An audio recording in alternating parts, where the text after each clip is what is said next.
बिस्मिल्लाहिर्रहमानिर्रहीम। ये बयान खुसूसी तौर पर एहलियान चक्री वकीलां और तहसील गुजरखान वालों के लिए है। देखो, 38 साल से ये दावत उठी हुई है कि इला हुकुम इलाहु वाहिद, तुम्हारा इलाह तुम्हारा माबूद एक अल्लाह है। उस अल्लाह को छोड़कर जिनको पुकारते हो या इनके भंडारे पकाते हो, वहाँ नज़र न्याज करते हो, मुर्गियाँ चढ़ाते हो, बकरे चढ़ाते हो, हलवे चढ़ाते हो, फूल वहाँ चढ़ाते हो, उल्टे पाँव फिरते हो, गीटियाँ वहाँ के अपने बदन के ऊपर पत्थरों को मलते हो और समझते हो कि शफा होगी। अल्लाह के बंदो, इसी का नाम शिरक है। और देखिए, पहली मुशरिक कौम जो ज़मीन के ऊपर गुजरी है नूह अलैहिस्सलाम की, जिसके अंदर वद, सुआ, यऊस, यऊक और नसर, ये 5 नेक लोग थे, सालिहीन थे। सूरह नूह के अंदर इनका जिक्र आया है और नबी अलैहिस्सलाम ने सही हदीस के अंदर फरमाया कि जब ये नेक लोग मर गए तो लोग उनकी कब्रों के ऊपर वाबस्ता हो गए, उनको पुकारना शुरू कर दिया, उनकी तस्वीरें बनाई और फिर उनके मॉडल बनाए और फिर पूरे कबाइल अरब के अंदर ये मूर्तियाँ और ये बुत परस्ती फैल गई। और आखिरी उम्मत देखिए, ना सिर्फ कौमी लेवल पर ये 5 तन पाक को पूजती है, पुकारती है, बल्कि हर छोटे लेवल के ऊपर हमारे गांव के अंदर भी चक्री वकीला के अंदर 5 ये दरबारें हैं और उसके ऊपर दिए जलाए जाते हैं और कोई वहाँ न्याज़ें भी पेश करते हैं, कोई वहाँ से मुरादें मांगते हैं। तो ये निशानी है इस बात की कि तुम्हारे अकीदे के अंदर खराबी है। और अल्लाह के बंदो, इन 38 सालों के अंदर जो इस तौहीद की दावत को सुना उन्होंने, लेकिन उन्होंने नहीं माना, वो तो वहाँ पछता रहे होंगे, रो रहे होंगे, चीख रहे होंगे, चिल्ला रहे होंगे और तुम्हारे बारे में भी उनका यही ख्याल है कि वो भी इधर ही आएंगे, मारे जाएंगे। लिहाजा उधर से इधर कोई नहीं आता है। और जो इस ईमान अकीदे के ऊपर फौत हुए हैं वो वहाँ खुशियाँ मना रहे होंगे कि अल्लाह का लाख लाख शुक्र है, कुफ्र और शिर्क के इस माहौल के अंदर ये ईमान की दावत उठी। इन मौलवियों से, पीरों से और चढ़ावों से, मज़ारों से जान छूटी, हम अल्लाह के ऊपर ईमान लाए हैं और मालिक की ईमान की कदर करने वाला है। मालिक ने उनकी बहुत ही ज़बरदस्त पीजराई की होगी। हमें अल्लाह से पूरी उम्मीद है कि जो भी इस ईमान अकीदे के ऊपर मरेगा वो खुशियाँ मनाएगा वहाँ, और अपने बाद वालों के लिए भी वो खुश हो रहा होगा कि ईमानदारों का अजर अल्लाह ज़ाया नहीं करता है। लिहाजा अभी भी वक्त है, जो ज़िंदा हैं उनके लिए तलाफ़ी का मौका है, वो सच्ची तौबा इस्तग़फ़ार करें और अपने इलाके से शिर्क के ये जितनी निशानियां हैं, ये मज़ार बनाए गए हैं, इनको ग्राउंड करें, इनको बिल्कुल ज़मीन के बराबर करें। कब्रें कच्ची होनी चाहिए। आपके कब्रिस्तान के अंदर कोई एक कब्र भी पक्की नहीं होनी चाहिए, क्योंकि नबी अलैहिस्सलाम की ये सुन्नत है।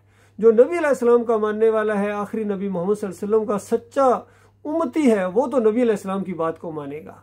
लेकिन कितने हैं जो नबी अलैहिस्सलाम की मुखालफत करते हैं और फिर समझते हैं कि वो नबी अलैहिस्सलाम से मोहब्बत कर रहे हैं। ऐसा नहीं होता है। नबी अलैहिस्सलाम ने फरमाया, जिसने मेरी सुन्नत से मोहब्बत की उसने मेरे से मोहब्बत की, और जिसने मेरे से मोहब्बत की वो मेरे साथ जन्नत में होगा। तो नबी अलैहिस्सलाम की सुन्नत से मोहब्बत करना है। पहली सुन्नत नबी अलैहिस्सलाम की तौहीद है, ईमान है। वो सिर्फ अल्लाह को पुकारते थे, किसी और को मदद के लिए नहीं पुकारते थे। बल्कि उनके जो दुश्मन थे, मुखालफीन थे, वो या इब्राहीम अगिसनी, या लात बाबा, या मनात बाबा, वो अम्बिया को पुकारते थे, वलियों को पुकारते थे, अल्लाह के नेक बंदों को पुकारते थे, लेकिन अल्लाह के नेक बंदों के रास्ते पर नहीं चलते थे। तो उनको ये बताया गया था कि नेक लोगों के रास्ते पर चलो, उनको पूजना पुकारना शिर्क है। तो अल्लाह के बंदों, मेरे प्यारे भाइयों, मेरी बड़ी हमदर्दियाँ आपके साथ हैं। ख़ास तौर पर ये नौजवानों से मुझे बड़ी उम्मीद है इंशाअल्लाह ये आगे बढ़े और अपने बुज़ुर्गों को, अपने घर वालों को, अपने इलाके वालों को समझाएं कि देखो, जो बाप दादा करते आ रहे हैं ये गलत था, उनके अकायद के अंदर खराबी थी। अब ये तौहीद की दावत उठी है, मस्जिद तौहीद है यहाँ, इसके अंदर आओ और गौर करो, पूछो, अपने उनको भी सुनो, इधर भी सुनो, सवाल जवाब करो ताकि रास्ते खुले। लेकिन बिल्कुल दरवाजे बंद कर देना, नहीं नहीं जी हम नहीं, उधर नहीं जाना, तो फिर तो कैसे हिदायत मिलेगी। इंशाअल्लाह आप कुरान को पढ़ेंगे, अल्हम्दुलिल्लाह से लेकर वन्नास तक आपको यही मसला मिलेगा कि दाता भी अल्लाह है, दस्तगीर भी अल्लाह है, मुश्किल कुशा भी अल्लाह है, हाजत रवा भी अल्लाह है, और हर तरीके से पुकारे जाने के लायक, नज़र न्याज के लायक वो अल्लाह है। और मरने वाले अगर ईमान के ऊपर मरे तो फिर आप उनके लिए दुआए मग़फ़िरत करें। सलातुल मय्यत उनकी इसीलिए पढ़ी जाती है। और ये जो बहरहाल ये तो अकीदे की खराबी के अंदर भी लोग जो मर रहे हैं, ये तो मसला ही गड़बड़ हो गया। लेकिन फिर भी पीछे ये जो हफ्ते 40वें जुमरातें, ये मौलवी साहब के पेट भरने वाली बात है। वही पैसा अपने गरीब रिश्तेदारों को दिया करो, अपने अजीज़ों को दिया करो, पड़ोसियों को दिया करो, इसमें उनका फ़ायदा है। अगर कोई नेक आदमी फौत हो गए हैं, ईमानदार थे, तो उनके लिए दुआएं हैं, और जो भी आप यानी उनकी औलाद जो भी नेक अमल करेगी उनका खुद सवाब उनको पहुंचेगा, क्योंकि उन्होंने खुद अपनी औलाद को इस रास्ते के ऊपर लगाया है। तो अल्लाह ताला का ये सही तरीका ये है, लेकिन इन मौलवियों ने और पीरों ने यकीन करो दीन का बिल्कुल हुलिया बिगाड़ दिया है। इसलिए आपके ऊपर अल्लाह की ये बड़ी रहमत हुई है एहलियान चक्री वकीलां कि आपके गाँव से ये दावत उठी है। इस दावत का साथ दो, यकीन करो ये दावत बढ़ती जाएगी, कोई ताकत इसको नहीं रोक सकती, याद रखिए। और अल्लाह ताला आपके ज़रिए रंगे जहाँ बदली करेगा। अल्लाह ताला हम सबको ईमान खाला की समझ अता फरमाए और इसके ऊपर जम जाने की तौफीक अता फरमाइए। सोशल मीडिया का दौर है, देखें मैं यहाँ बैठ के आपसे गुफ्तगू कर रहा हूँ, बिल्कुल ऐसे महसूस हो रहा है जिस तरह आप मेरी आंखों के सामने, और आप भी मुझे इसी तरह पाएंगे, अपना भाई पाएंगे। और इस रास्ते के अंदर आपको बेहतरीन दावत देने वाला और सही रास्ते की तरफ रहनुमाई करने वाला आपका मैं अपना भाई हूँ, खैर ख्वाह हूँ।